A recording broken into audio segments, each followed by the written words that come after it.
Hello, my name is David Lutken. Thank you very much for allowing me to do this over the internet. I'm sorry that I couldn't be there today. Hope everything's going well up there in New York. This is the first ballad interlude from the Benjamin Britten W.H. Auden opera, Paul Bunyan. A cold wind blew through the crooked thorn. Up in the north a boy was born. His hair was black, his eyes were blue, his mouth turned up at the corners too. A fairy stood beside his bed. You shall never, never grow old, she said. Paul Bunyan is to be your name. Then she departed when she came. You must believe me when I say he grew 6 inches every day. You must believe me when I speak he gained 3, 4, 6 pounds every week. He grew so fast by the time he was 8. He was as tall as the Empire State. The length of his stride, an historical fact, 3.7 miles to be exact. When he ordered a jacket to New England mills, for months had no more unemployment ills. When he wanted a snapshot to send to his friends, they finally had to use a telephoto lens. But let me tell you in advance, his dreams were of greater significance.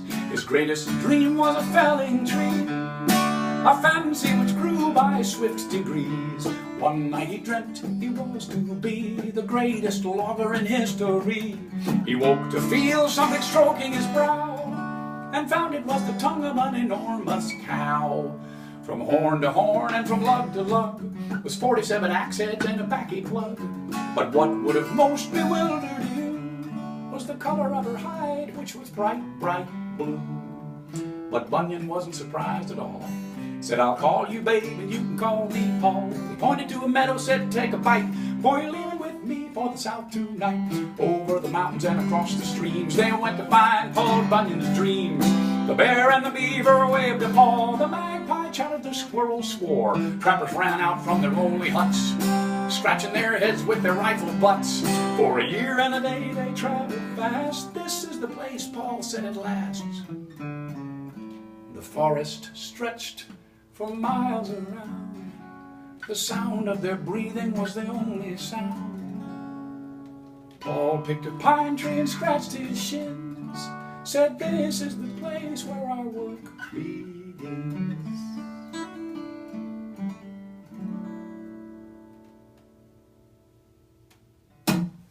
Now you asked about some other instruments as well. I do play the guitar relatively well. I play the mandolin pretty well. I also play the tenor banjo and the 5-string banjo. I've played with the Baton Rouge Symphony on Porgy and Bess and William Grant Still's American Suite and Rhapsody in Blue, playing the banjo for the orchestra.